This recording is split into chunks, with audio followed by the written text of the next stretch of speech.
All three of our families gathered for Thanksgiving. During dinner, the topic of Samuel Stanton and Tina Hayford's childhood engagement once again became the center of attention. Plenty of people get married while they're in graduate school. Have you two thought about it? Exactly. You two are so close. Why not get engaged this summer? It'll put both families at ease. As the relatives on both sides teased them, I looked up and met Samuel's eyes across the table. However, the moment our eyes met, he looked away. Lowering his head, he casually placed some roasted turkey on Tina's plate. We'll see. It's still too early. My heart sank instantly. This was already the 4th year of our secret relationship. It had been 4 years, and Samuel still refused to tell anyone that I was his girlfriend. He still used matching mugs with Tina, wore matching outfits with her, and merely smiled whenever their childhood engagement was brought up. He never once denied it. He always said he didn't want to disappoint either family, and that he needed to wait for the right moment before telling the truth. This time, I didn't want to wait with him anymore. Mom, didn't you once say I also had a childhood engagement? I put down my fork and asked Mom, who was watching Samuel and Tina with an envious smile. Who could that be? Until our eyes met, he looked away. Lowering his head, he casually placed some roasted turkey on Tina's plate. We'll see. It's still too early. My heart sank instantly. This was already the 4th year of our secret relationship. It had been 4 years, and Samuel still refused to tell anyone that I was his girlfriend. He still used matching mugs with Tina, wore matching outfits with her, and merely smiled whenever their childhood engagement was brought up. He never once denied it. He always said he didn't want to disappoint either family, and that he needed to wait for the right moment before telling the truth. This time, I didn't want to wait with him anymore. Mom, didn't you once say I also had a childhood engagement? I put down my fork and asked Mom, who was watching Samuel and Tina with an envious smile. Who could that be? My mom froze before turning to face me. Yvonne Gunther. Why are you suddenly asking? She lowered her voice. Seeing everyone else in love finally made you jealous? You always said you didn't want me setting you up, so I never brought it up. Taking my hand excitedly, she continued. Your fiancé was supposed to be Mrs. Jackson's son. Their family moved overseas years ago, but she's kept in touch with me all this time. Oh my, Sylvia, you're introducing someone to Yvonne already? My mom's voice had risen just enough for Tina Mayford's mother to overhear, and she laughed. Come to think of it, our 3 families are so close. If Yvonne hadn't been born a month later, who knows who would have gotten engaged instead? Everyone has their own destiny, Samuel Stanton's mother said gently. Sylvia, whose son were you just talking about? She won't date anyone. Before Samuel's mother could finish her sentence, Samuel interrupted. He looked down and remained focused on cutting through the roasted turkey. He never even glanced at me. Yet his words were resolute. How would you know? Yvonne is beautiful and thoughtful. Why wouldn't she date someone? His mother asked. Samuel finally glanced at me. Then he smiled. She's too demure. She'd never take the initiative to get close to another guy.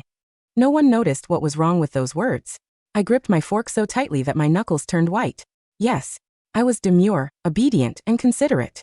That was why I had willingly lived inside his lie for 4 whole years. I might not have before, but I think I'd like to give it a try now, I said while smiling at everyone. If any of you know someone suitable, please feel free to introduce me to them. Clink. Samuel suddenly knocked over a glass. The crisp sound echoed across the room. No one paid him any attention. All eyes were on me. Several enthusiastic relatives immediately began chatting with me. Some of them even pulled out their phones and were ready to recommend eligible bachelors by sending me their Instagram profiles. I accepted every offer. Yvonne, stop fooling around.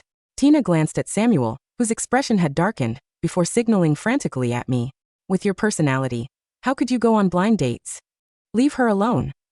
Samuel placed more roasted turkey onto Tina's plate. His voice was neither too loud nor too soft. Go ahead and eat. Samuel, what about Yvonne? Give her some too. His mother nudged him. Without looking up, Samuel reached over and placed a pecan pie on my plate. He then sat back down and began picking the overcooked pieces of turkey out of Tina's plate.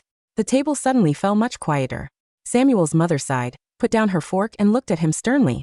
What's gotten into you today? You've been distracted the entire meal. You remember Tina doesn't eat overcooked meat, but you've forgotten that Yvonne is allergic to pecan nuts and never eats pecan pies? Samuel froze.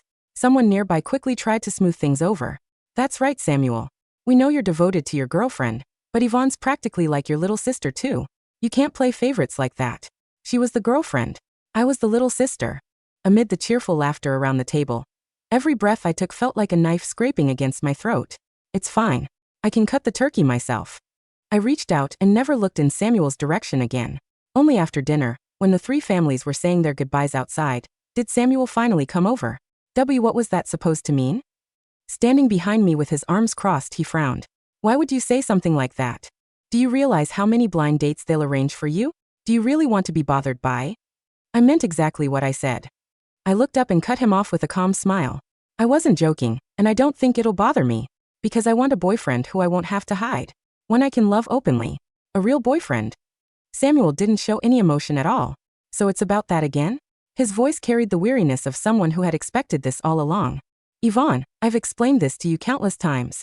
Tina's mother has a heart condition. She can't handle that kind of shock. My dad is away on business most of the year. He wasn't home for Thanksgiving. If we're going to tell everyone, both families have to be present. Do you honestly think doing so at the dinner table earlier was the right time? In the past, whenever Samuel asked me that question, I would lower my head and swallow every complaint, but not this time. So when will that be? I clenched my jaw before asking. Samuel, it's already been 4 years. He fell silent for a moment. It's just a title. He looked at me. Do you really care that much? A wave of helplessness engulfed me once again. I loosened my tightly clenched fists. I felt exhausted to the core. He couldn't even give me a title. So what exactly had I been holding on to? Yvonne, there you are. A cheerful voice interrupted us. It was Tina. Samuel, if you make Yvonne mad again, you'll be sorry. She punched Samuel lightly on the shoulder.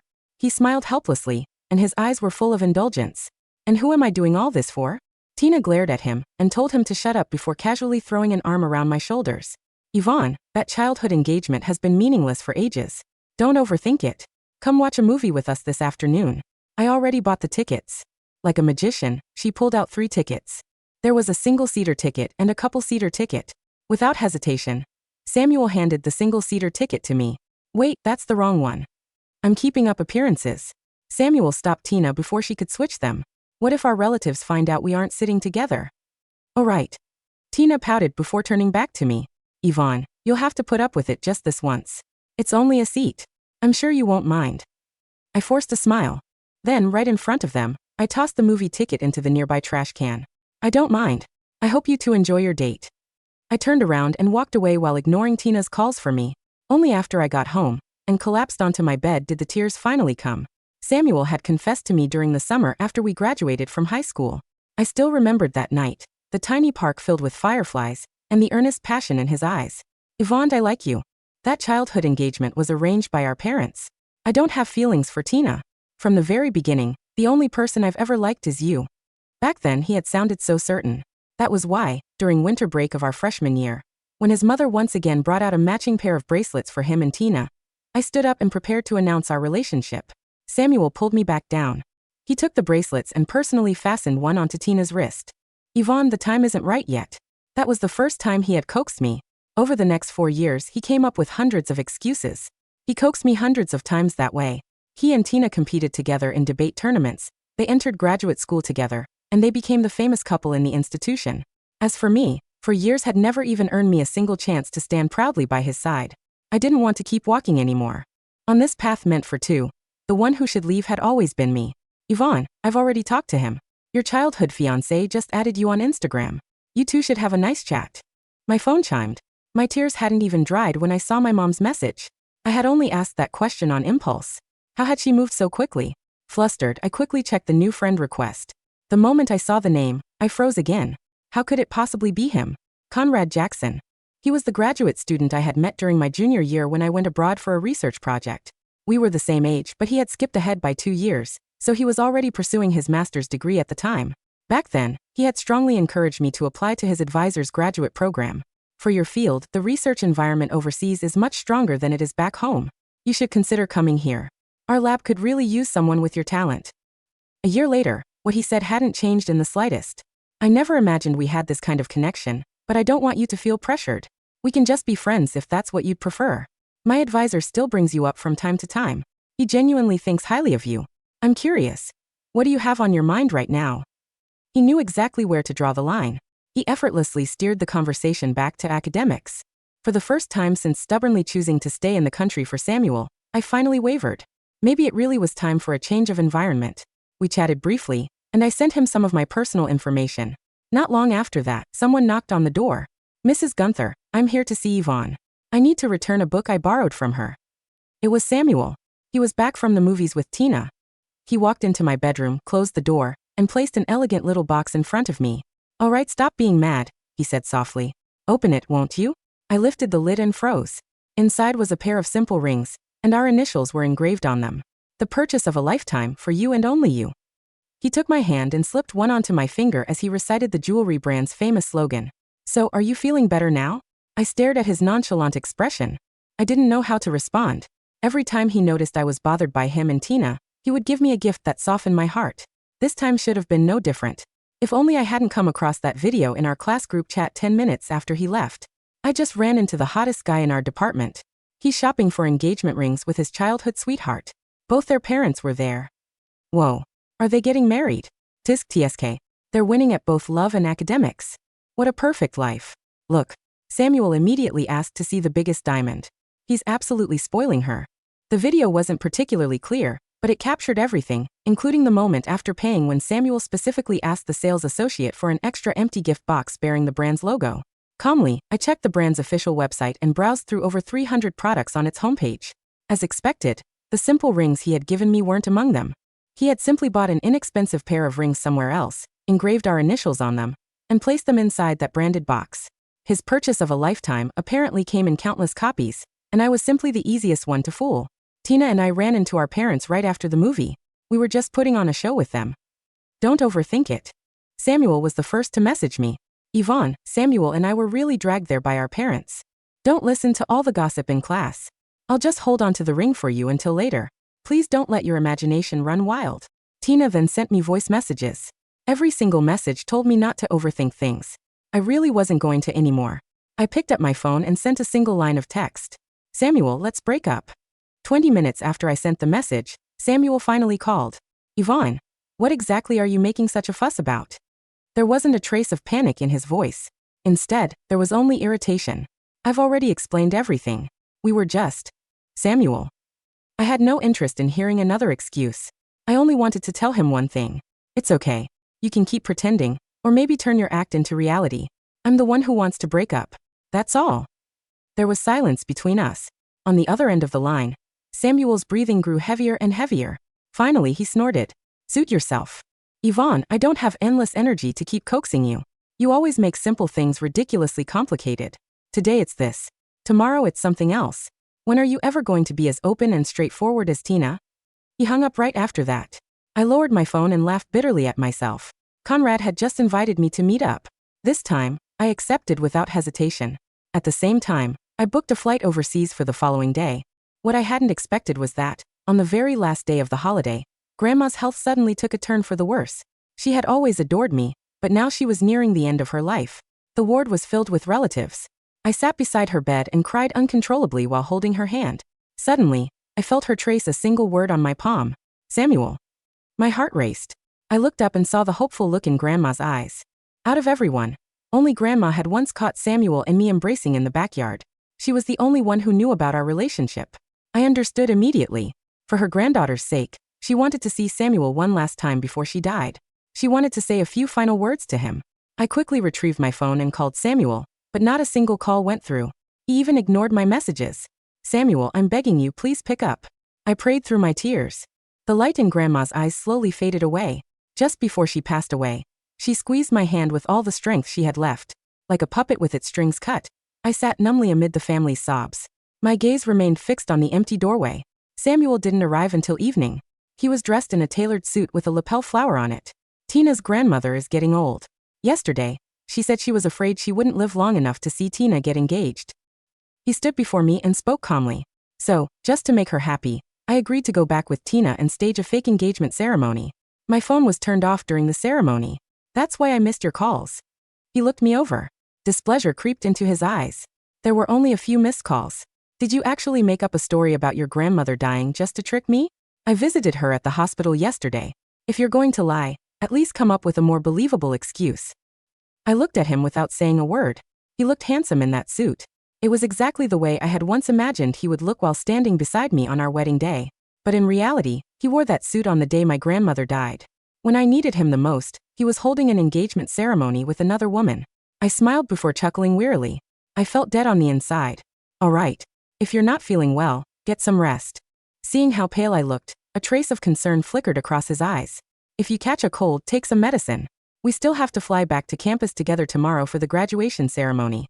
He left soon after that. 5 minutes later, my mom Sylvia quietly entered my room and sat beside me.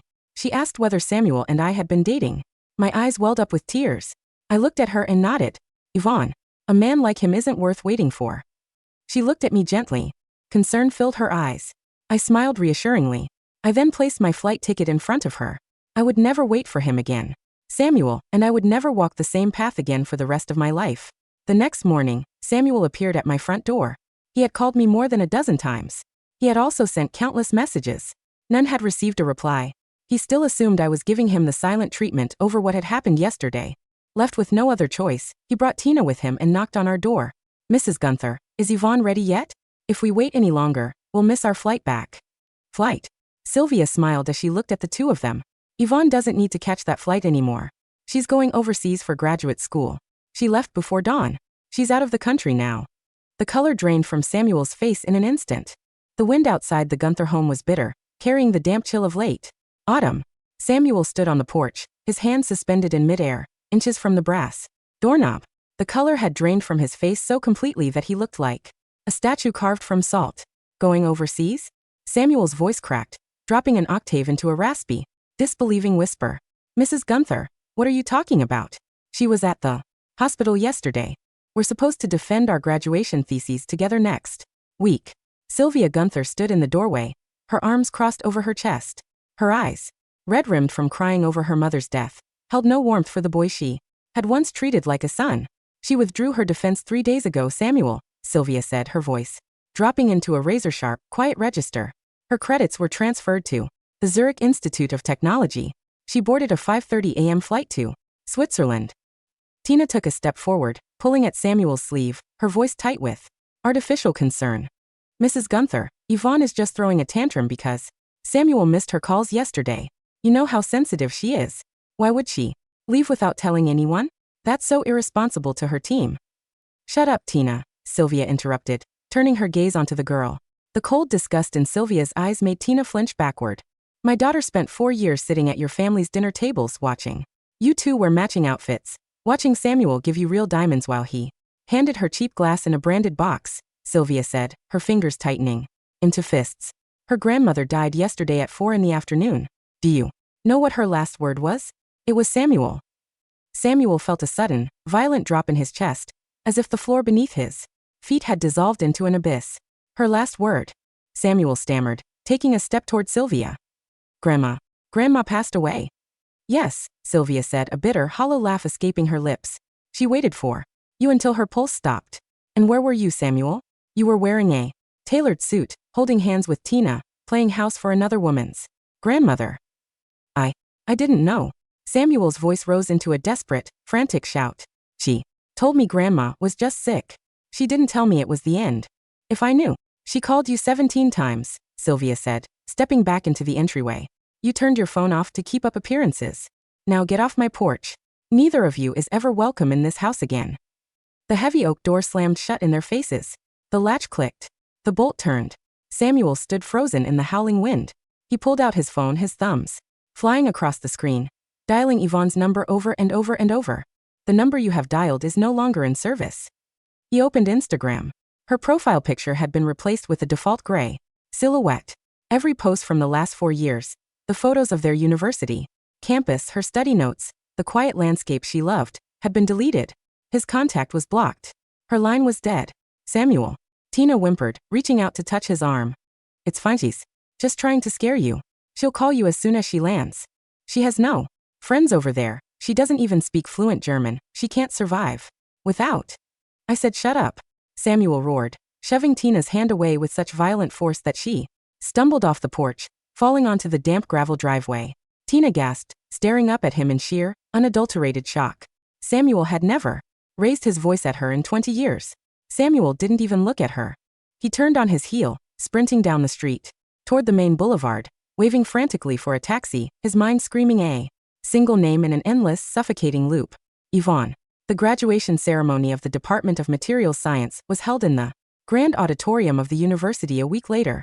The hall was filled with hundreds of students in black gowns, parents taking photos, and faculty members chatting in the front rows. Samuel sat in the third row, his eyes bloodshot, his face gaunt. He hadn't slept. For 7 days. He had spent the week calling every international flight authority, every former classmate abroad, and every faculty member in the department, trying to find Yvonne's specific lab assignment in Zurich. Every door had been closed in his face. "Hey, where's Yvonne?" A classmate seated behind Samuel whispered to his friend. "Isn't she supposed to receive the Summa Cum Laude award for our department today?" "Didn't you hear?" Another whispered back. "She withdrew her domestic candidacy. Her paper was published in Nature Materials 2 days ago as the lead author, alongside Dr. Conrad Jackson's team in Switzerland. She's already an official research fellow over there." Holy crap. Conrad Jackson? The youngest tenure-track professor at ETH Zurich. Yeah. Apparently, they were childhood sweethearts before his family moved to Boston.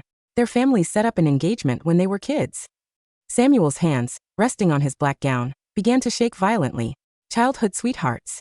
Engagement. The words sounded like a sick, twisted joke. "Next, we present the Outstanding Graduate Award," the department dean announced. From the podium, his voice echoing through the loudspeakers. "Accepting on behalf of Yvonne Gunther, who is currently attending the European Metallurgy Conference in Geneva." The dean held up a red leather-bound diploma. The auditorium broke into applause. On the large projector screen behind the stage, a brief video message played. It was a pre-recorded statement Yvonne had submitted prior to her flight. She wore a simple, elegant ivory silk blouse, her dark hair pulled back into a neat low bun. Her complexion was clear, her posture immaculate, her eyes bright, and filled with an unshakable, tranquil focus. She looked directly into the camera lens. "Thank you to my professors and my mother for their unwavering support." Yvonne's voice carried through the quiet hall, cool, steady, and beautiful. "Leaving behind the noise of the past was the best decision of my life. To those who taught me what real respect looks like, thank you. To those who taught me what deception looks like, thank you even more. The sky ahead is wide and I will never look back." The video ended. The audience clapped enthusiastically. In the third row, Samuel sat paralyzed. He looked at her face on the screen. There was no bitterness in her eyes. No lingering pain. No plea for his attention. She had cut him out of her life not with rage, but with absolute, terrifying indifference. "Samuel." Tina, sitting beside him in her own graduation gown, whispered, nervously touching his hand. "The ceremony is over. Let me buy you lunch." Samuel pulled his hand back, as if her skin were made of burning coal. He stood up, ignoring the glaring eyes of the professors around him, and walked out of the auditorium into the cold autumn rain. Zurich, Switzerland. The early winter snow had coated the cobblestone streets of the old town in a soft, pristine blanket of white. The air was crisp, smelling of roasted chestnuts, pine needles, and fresh snow. Inside the high-ceilinged, glass-walled laboratory of the ETH Zurich Department of Advanced Materials, Yvonne stood before an electron microscope, analyzing a crystal lattice structure on her monitor. A warm cup of hot chocolate was set gently beside her keyboard. "You've been looking at those diffraction patterns for 3 hours, Yvonne." A smooth, baritone voice spoke from behind her. Yvonne turned her head. Conrad Jackson stood leaning against the doorframe, wearing a charcoal wool sweater, holding a clipboard. At 26, he possessed a quiet, aristocratic elegance, sharp jawline, clear gray-blue eyes, and an effortless confidence that radiated calm. "I just need to verify the stress-strain curve for the second sample," Yvonne smiled, taking the warm mug into her hands. "Dr. Jackson, you're interrupting my focus." Conrad let out a low, pleasant laugh, stepping closer to adjust the thermostat on the wall near her desk. "My advisor strictly ordered me to ensure our star fellow doesn't freeze or overwork herself," Conrad said, looking at her with an expression of quiet, unconditional warmth. "Plus, your mother called my phone 10 minutes ago. He asked if we were coming home for dinner tonight."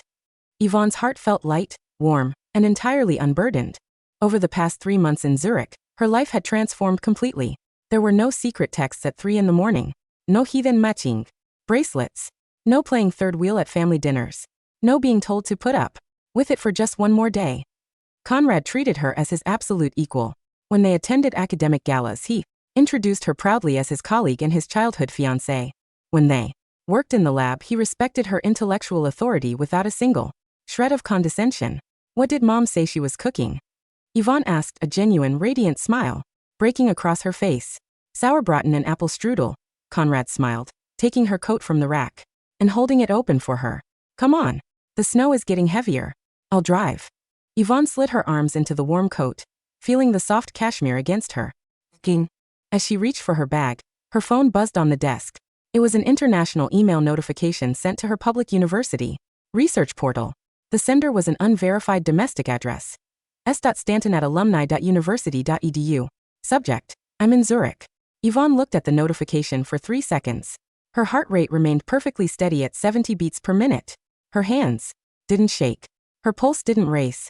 She swiped the email into the trash folder, marked the sender as spam, and closed her laptop. Ready? Conrad asked, holding the laboratory door open for her. Ready, Yvonne smiled, taking his arm as they stepped out into the crisp, sunlit snow. The reception lobby of the ETH Zurich Materials Research Building was grand, built of white marble and floor-to-ceiling glass that overlooked the snow-covered Alps. At 2 o'clock on a Friday afternoon, Samuel stood near the central security turnstiles. He looked like a ghost. He wore a rumpled dark coat, his hair unwashed, his cheeks sunken dark purple, circles carved deep beneath his eyes. He had spent his entire savings on a last-minute international flight, standing in the freezing European rain for 4 hours outside the security gate, because he didn't have a visitor's pass. He held a small, velvet jewelry box tightly in his coat pocket. Inside was the real diamond ring, a 3-carat flawless stone he had rushed to buy from the flagship store back home the day after she left, spending every cent of his savings and borrowing from his parents. He had convinced himself that if he just showed her the real ring, if he just explained that he had finally cut ties with Tina, if he just knelt in front of her in the snow, she would see his sincerity and come home. Sir, you cannot stand in the clearance zone without an appointment, a Swiss security guard informed him in crisp English. I'm waiting for my girlfriend, Samuel rasped in broken English, his voice desperate and raw. She works here. Yvonne Gunther. Please, just tell her. Samuel is here. The security guard looked at him with an expression of mild, professional pity, checking his tablet. Ms. Gunther is currently presenting at the International Metallurgy Symposium in Auditorium A. The session concludes in 5 minutes. Samuel's breath caught in his throat. He turned his eyes toward the grand marble staircase at the end of the hall. The heavy oak doors of Auditorium A opened. A crowd of international professors, corporate researchers, and journalists flooded out into the lobby, chatting enthusiastically in English, German, and French. Walking in the center of the delegation was Yvonne. She wore a custom-tailored navy blue pantsuit, her hair styled in sleek waves, holding a leather folder. Beside her walked Conrad Jackson, dressed in a sharp charcoal suit, his hand resting gently over her lower back to guide her through the crowd. Yvonne was laughing, a bright, clear, melodic sound that Samuel hadn't heard in for long years. She looked powerful, radiant, and completely untouchable. Samuel's mind went blank. The blood roared in his ears. Yvonne! Samuel screamed at the top of his lungs, his voice tearing through the quiet, dignified marble lobby. The crowd of international scholars turned their heads in confusion. Samuel shoved past 2 security guards, running across the marble floor like a madman, his hands wild, tumbling to his knees right in front of Yvonne and Conrad. Yvonne! Yvonne! Look at me! Samuel wept, tears pouring down his gaunt, filthy cheeks as he pulled the velvet box from his coat, snapping it open to reveal the blinding diamond inside. I bought it. Look. It's the real one. Samuel shrieked, his voice cracking into apathetic, breache sobi. It's 3 carats. There's no fake box. There's no Tina. I broke off the engagement with Tina 3 weeks ago. My parents know everything. Everyone knows you're my girlfriend. He reached out his hands, trembling, trying to grab the hem of her trousers. Come home with me, Yvonne. Please. I'm sorry. I was wrong. I'll never hide you again. I'll tell the whole world you're my wife. The international researchers gasped, whispering to one another in hushed, shocked tones. Conrad stepped smoothly in front of Yvonne, his tall, athletic frame completely shielding her from Samuel's reaching hands. Conrad's face was dark, his gray-blue eyes cold as glaciers as he looked down at the groveling man on the floor. Yvonne slowly stepped out from behind Conrad. She stood on the white marble floor, looking down at Samuel. She looked at his bloodshot eyes, his rumpled coat, his trembling hands holding the expensive diamond ring. Her expression was as serene, still, and cold as the frozen lake outside the window. Samuel. Yvonne spoke softly. Her voice was smooth, quiet, and carried effortlessly across the silent lobby. Samuel's breathing hitched. He raised his tear-stained face, a sudden blinding flash of hope flaring in his hollow eyes. Yvonne, you called my name. Do you know why I never asked for a real diamond during those 4 years? Yvonne asked quietly. Samuel blinked, tears dripping onto his lap. Why? Because a diamond from a man who respects you is a gift, Yvonne said, every word landing like an iron nail into a coffin. But a diamond from a coward who hides you in the dark is just hush money. Samuel's face went completely, utterly white. You didn't hide our relationship because of Tina's mother's heart condition. Samuel, Yvonne continued, her eyes fixed on his shattered soul. You hid it. Because you loved the feeling of having two women compete for your attention. You loved feeling like a prince while making me feel like a beggar. She pulled a small silver band from her pocket, the cheap, knockoff ring he had given her in the branded box 3 months ago. She dropped it onto the velvet box in his hands. Clink. The cheap metal struck the 3-carat diamond with a sharp, hollow sound. Keep your lifetime purchase, Samuel, Yvonne whispered. I've already found my own life. Conrad stepped forward, looking down at Samuel with absolute, unyielding authority. Security, Conrad called out flatly in fluent German. Escort this trespasser off university grounds. If he steps on campus again, file a formal international restraining order. 4 heavy-set Swiss campus officers stepped forward, grabbing Samuel by his arms, hoisting him off the floor, and dragging him backward across the polished marble. Yvonne. No. Yvonne. Look at me. Samuel thrashed and screamed, his fingernails scraping against the stone floor, his tears smearing across his face. I love you. I've always loved you. Don't leave me in the dark. Yvonne. His desperate, heartbreaking screams echoed off the high marble arches until the heavy double glass doors shut tight, sealing the lobby in total, peaceful silence. Yvonne didn't turn back once. She turned to Conrad, offered him a warm, radiant smile and walked toward the faculty dining hall, her steps light, sharp, and unbreakable. The fallout from Samuel's trip to Switzerland was complete and absolute. When he returned home 2 days later, defeated, broke, and mentally shattered, he found his family's home in total chaos. The story of his behavior at ETH Zurich, and the full exposure of his 4-year deception, the cheap knockoff ring, and his abandonment of Yvonne during her grandmother's final hours, had been published on the university's main alumni forum. The Stanton family's reputation was destroyed. Their mutual friends, who had once cheered for Samuel and Tina's perfect childhood romance, looked at him with absolute, unadulterated disgust. He kept a girl hidden for 4 years while taking her research notes. He gave her a fake ring while buying Tina a diamond. He missed her grandmother's death to hold a fake engagement party. The social outcry was so severe that the domestic university revoked Samuel's eligibility for the prestigious state research grant, handing it instead to a junior fellow who had worked under Yvonne's former team. Tina's family, furious over the public humiliation and the destruction of their own social standing, formally severed all ties with the Stanton family. Tina came to Samuel's apartment one final time to return his things. She stood in the messy, dark living room, looking at Samuel, who sat on the floor drinking cheap beer, holding the velvet box containing the real diamond ring. You're a pathetic loser, Samuel, Tina spat, her sweet voice completely gone, replaced by a sharp, bitter sneer. You ruined my reputation, you ruined your own career, and for what? Because you were too arrogant to realize Yvonne was the only reason anyone in our department ever respected you. She tossed her house key onto the table and walked out, slamming the door. Forever. Samuel sat alone in the dark. He opened his phone, playing an old voice memo Yvonne had sent him during their freshman year, a 20-second recording of her reading a research abstract, her voice soft, gentle, and filled with quiet encouragement. He listened to it over and over and over until the battery died. He wept in the pitch-black room until his throat bled, realizing that he had held a diamond in his hands for 4 long years, and had traded it for a piece of shattered glass. 2 years later, Geneva, Switzerland, the annual European Materials Science Congress was held in the Grand Auditorium of the Palais des Nations. On the main stage, under the brilliant golden spotlights, Yvonne stood before an audience of 1,200 international scientists, executives, and journalists. She wore an exquisite emerald silk gown, her hair styled in soft waves, a simple, flawless diamond necklace resting against her collarbone. She was presenting her team's groundbreaking patent on self-healing alloy structures, a discovery that had just won the European Science Innovation Award. And finally, Yvonne concluded, her voice clear, confident, and ringing through the hall like a silver bell. I want to thank my research partner, my co-author, and my husband, Dr. Conrad Jackson. The audience erupted into thunderous, standing applause. Conrad walked onto the stage, dressed in a sharp black tuxedo. He walked up to her, wrapped his arms around her waist, and kissed her deeply under the blinding flashes of 100 news cameras. Yvonne laughed, her hand resting against his chest, her left ring finger bearing a simple, custom-designed platinum band engraved with the coordinates of the Zurich lab. Meanwhile, thousands of miles away, in a small, poorly lit secondary laboratory in a provincial town back home, Samuel sat at a wooden desk, grading undergraduate chemistry papers for minimum wage. His hair was streaked with gray, his eyes hollow, his hands rough. A computer screen in the corner of the staff room was playing the live, international broadcast of the Geneva Congress. On the screen, Yvonne stood radiant, beautiful, held in the arms of the man who had loved her proudly, openly, and unconditionally. Samuel stared at her face on the screen. He didn't scream. He didn't cry.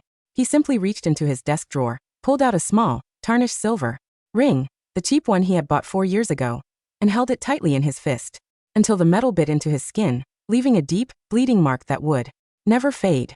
Outside the window, the autumn wind blew fiercely, carrying away the dead leaves of a winter that would never end.